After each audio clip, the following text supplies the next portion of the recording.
belted to the left. That ball's got a chance. Make it 3. Are you kidding me, Altuve? 3 home runs. That's an MVP. Physically, no one would ever confuse Altuve with the Sultan of Squat. But he's on the same list now. I'm Darwin Zook with the MLB.com FastCast presented by T-Mobile. The Astros and Red Sox kicked things off in Game 1 of the ALDS in Houston, and Jose Altuve led the charge. He became the first Astros player to hit 3 home runs in a postseason game as the Stros trounced the Red Sox 8-2. Astros starter Justin Verlander was solid, allowing 2 runs in 6 innings of work. The 2 teams will meet for Game 2 on Friday. Drew Pomeranz facing Dallas Keuchel. I want to thank God for the incredible game. Obviously 3 homers are really good, but at the end of the day, what it matters is that we won this game. We won the first game of the playoff at home, so I'm really proud about the way we played today. First inning, getting out of the first with no runs. It was the way you love to play the game of baseball. Such a good day for him personally, for our team, and no surprise to those of us that have been with the Astros or following the Astros for a long time. It's incredible to watch him, step up and be every bit, the star that we needed today for sure. Deep right field. Back is Judge, and that ball is a home run. 2-run shot for Jay Bruce. 8 in the game for Trevor Bauer.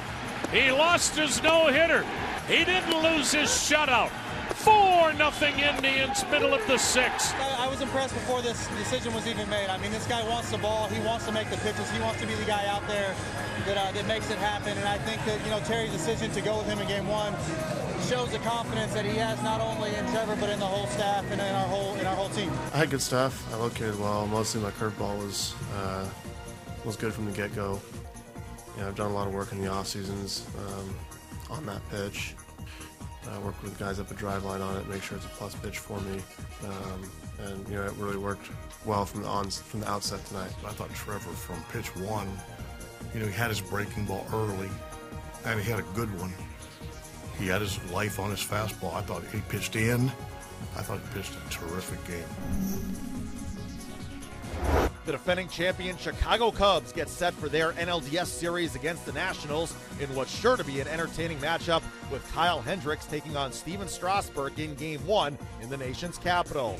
Hendricks was 1-1 with a 1.42 ERA in 5 postseason starts in 2017. As for Strasburg, he was unavailable for last year's NLDS due to a torn pronator tendon injury. Our focus is always that group of guys in the clubhouse. We're a real close-knit group. So for that to come from them, that means a lot to me. Big confidence builder. But on the other hand, we really, with this staff, any of us could be making this start. I kind of had an idea what was going to happen a couple days ago. They told me to throw a bullpen on the first workout day. I'm excited for the opportunity to, pitch in the playoffs again. It's one thing you really can't take for granted, and you got to make the most of every opportunity you get. Flying high after their NL wildcard game win, the D-backs open their NLDS matchup with the Dodgers in LA. The Dodgers posted the best record in baseball this season as they send ace Clayton Kershaw to the hill for Game 1. He'll be opposed by Taijuan Walker of the D-backs after they use Zach Greinke and Robbie Ray in their wildcard win. Kershaw's 2-0 with a .59 ERA versus the D-backs this year, while Walker will be making his first postseason appearance. I know what to expect, I guess, which is always a good thing. But other than that, I think every situation's different, and thankful for another opportunity. I'm excited. Still a little tired from last night's game. It was a wild one last night, so still trying to recover from that. But I'm ready. I've done my research. I faced them a couple of times this year, so they see me a little bit too. So I think it should be a pretty good matchup. For more on these stories and all the latest postseason news, keep it locked in to MLB.com. It's baseball everywhere.